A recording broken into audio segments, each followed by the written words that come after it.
15 වන සියවසේ මැදභාගයේ වන විට ලෝකයේ පුරාවට සිය ආධිපත්‍ය පතුරවමින් සිටි පෘතුගීසීන් හට අයත් නාවික යාත්‍රා ලක් දෙරණට සේන්දු විය.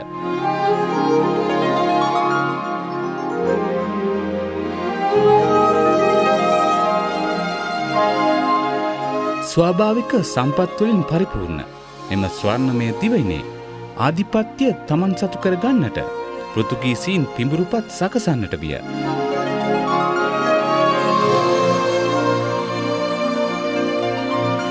එම අදහසට උත්තේජනයක් සපයමින් මෙරට වෙරළ තීරයේ ආරක්ෂක කටයුතු දියත් කිරීමේ වගකීම පෘතුගීසීන් හට බාර දෙමින් ගිවිසුමක් අත්සන් කෙරෙන. 8 වන වීර පරාක්‍රමබාහු රජු සමයේ ඇති වූ මෙම ගිවිසුම ප්‍රකාරව වෙරළ තීරයට ආරක්ෂාව සැපයීමට හිලව් ලෙසින් වසරකට කුරුඳු ටොන් 80ක් පෘතුගීසීන් හට සැපයීමට රජු එකඟ විය.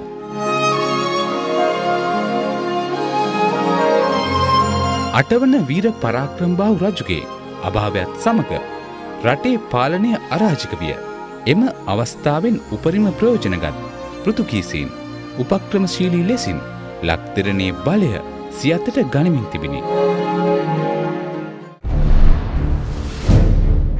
එයට විරුද්ධව දේශමාමක හෙළවිරුවන් පෘතුගීසීන් හා සටන් වැදුණු අතර මුල්ලේරියාවේ සටන, ගන්නෝරු සටන, දන්තුරේ සටන එම අවස්ථාවලින් කැපී පෙනෙන.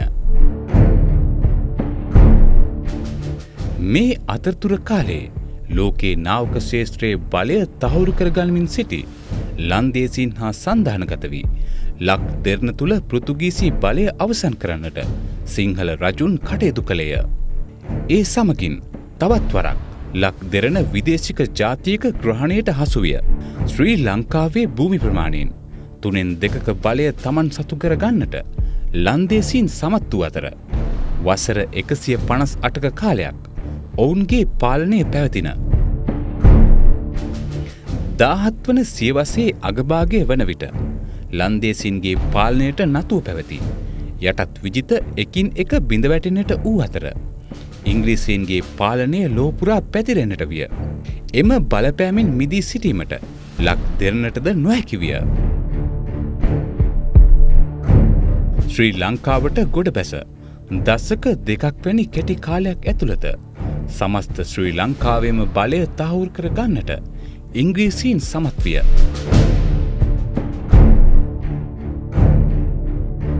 ආණ්ඩුකාර සර් රොබර්ට් බ්‍රවුන්රිග්ගේ මෙහෙයවීම යටතේ 1815 පෙබරවාරි 14 දින මහනුවර නගරය ආක්‍රමණය කර උඩරට රාජධානියේ පාලනයද තමන් සතු කර ගැනීමට ඉංග්‍රීසීන් සමත් විය.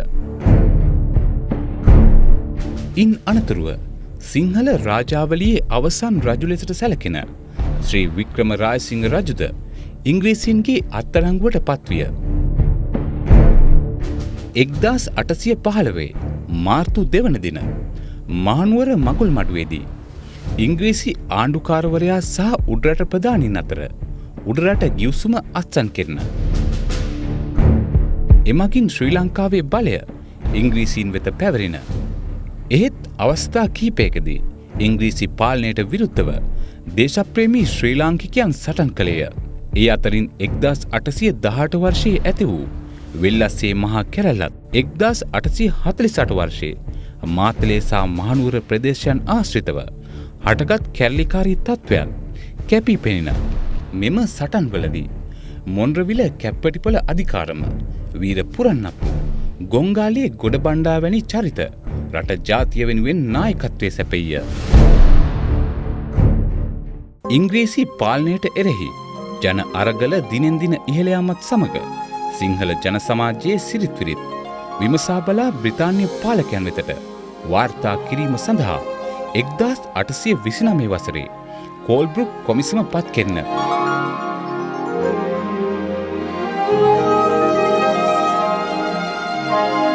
එම කොමිසමේ වාර්තාවට අනුව එතෙක් කල රජය සතුව තිබූ වෙළඳ ඒකාධිකාරී බලය අහිමි වූ අතර සිවිල් සේවා ප්‍රතිසංස්කරණයක්ද සිදුවිය.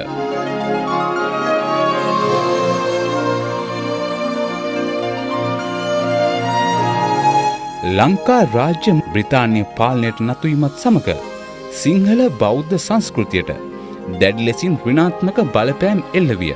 එම අභියෝග හමුවේ මිගෙට්ටුවත්තේ ගුණානන්ද, වැලිවිට ශ්‍රී සර්ණංකර සංඝරාජ වැනි පැවිදි උතුමන් මෙන්ම අනගාരിക ධර්මපාල, හෙන්රි ස්ටිල් ඕල්කට් වැනි ගිහියන්ද බුදු සසුන මෙරට සුරැකීමට දැවැන්ත මෙහෙවරක නිරත විය.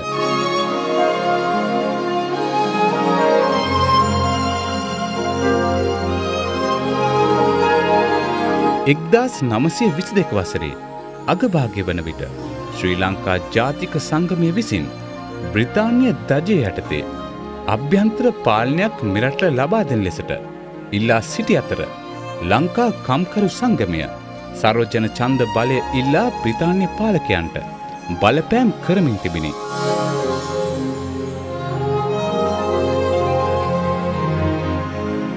මෙම බලපෑම්වල ප්‍රතිඵලයක් ලෙසට 1924 වසරේ මැනින් ආණ්ඩුක්‍රම ප්‍රතිසංස්කරණ ක්‍රියාවට නැංවිය. ඒ අනුව සීමිත ඡන්දයෙන් ව්‍යවස්ථාදායක සභාවට නියෝජිතයන් 49 දෙනෙකු ස්වදේශිකයන්ගෙන් පත් කෙරෙන.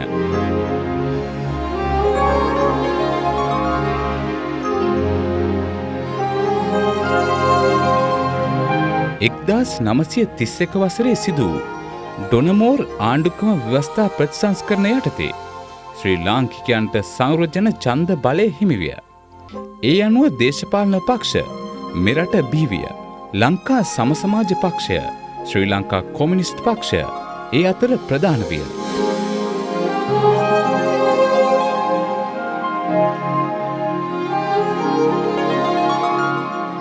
එක්දාස් 944 වසරේ දෙසැම්බර් 14 වන දින ශ්‍රී ලංකාවට පැමිණි සෝල්බරි සාමයුරයා ප්‍රමුඛ ඔහුගේ නියෝජිතයන් මෙරටට අවශ්‍ය නව ආණ්ඩුක්‍රම ව්‍යවස්ථා ප්‍රතිසංස්කරණ පිළිබඳව මෙරට දේශපාලන සංවිධාන සහ නායකයන් සමග අදහස් විමසීමක නිරත විය. ඒ අනුව 1945 වර්ෂයේ නොවැම්බරයේදී සෝල්බරි යෝජනා රාජ්‍ය මන්ත්‍රණ සභාවට ඉදිරිපත් කළ අතර එම යෝජනාවලිය ඡන්ද 51කින් සම්මත විය.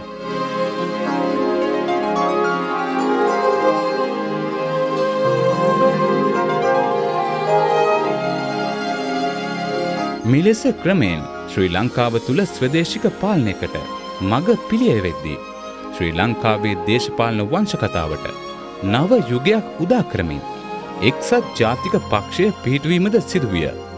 1947 වර්ෂයේ ජූනි 18 දින රාජ්‍ය මන්ත්‍රණ සභාව ඇමතු ඉංග්‍රීසි ආණ්ඩුකාරවරයා ශ්‍රී ලංකාවට ඩොමිනියන් තත්ත්වයේ නිදහසක් ලබා දීමට මහරජු තීරණය කර ඇති බව නිවේදනය කළේය. ඒ අනුව 1947 වසරේ ජූලි 1 වන දින අවසාන රාජ්‍ය මන්ත්‍රණ සභා රැස්වීම පැවැත්වින.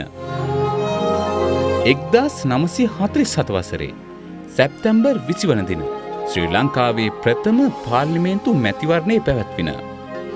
ආසන 42ක් දිනාගත් එක්සත් ජාතික පක්ෂය තවත් පක්ෂ කිහිපයකද සහාය ලබා ගනිමින් ශ්‍රී ලංකාවේ ප්‍රථම ආණ්ඩුව පිහිටවූ අතර එක්සත් ජාතික පක්ෂයේ නායක ඩී.එස්. සේනානායක මහතා ශ්‍රී ලංකාවේ ප්‍රථම අග්‍රාමාත්‍යවරයා ලෙසට තේරීපත් විය. මේ අතරතුර කාලයේ ශ්‍රී ලංකා නිදහස් පනත පාර්ලිමේන්තුවේදී සම්මත විය. 1947 වසරේ දෙසැම්බර් 1 වන දින ලංකා නිදහස් පනත අග්‍රාමාත්‍ය ඩී.එස්. සේනානායක මහතා ශ්‍රී ලංකා පාර්ලිමේන්තුවට ඉදිරිපත් කළ අතර එය දෙසැම්බර් 2 වන දින වැඩි ඡන්දයෙන් සම්මත විය. ඉන් අනතුරුව ග්ලොස්ටර් ආධිපතිවරයා නිදහසේ ආඥාව කියවීමෙන් අනතුරුව පෙබරවාරි 4 වන දිනය ශ්‍රී ලංකාවේ නිදහස් දිනය ලෙසින් නම් කෙරෙන.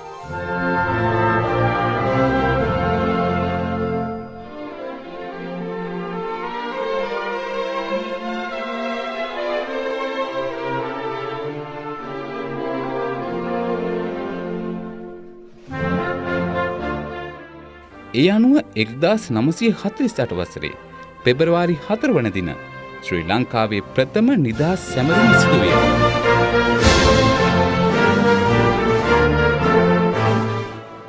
නිදහසේ සැබෑ අර්ථ සැබෑ ලෙසටම අත්විඳින අද යුගයේ මිනිසුන් ලෙසින් දියුණු රාජ්‍යයක පෙරමග ලකුණු සිව් දෙසින් දක්නට ලැබෙන සමයක සොබා දහම සුරකිමින් දේශයේ දියුණු දෙසා ශ්‍රී ලාංකිකයන් ලෙසින් එකට එක්ව පෙළගැසිය යුතු යුගය උදා වී ඇත.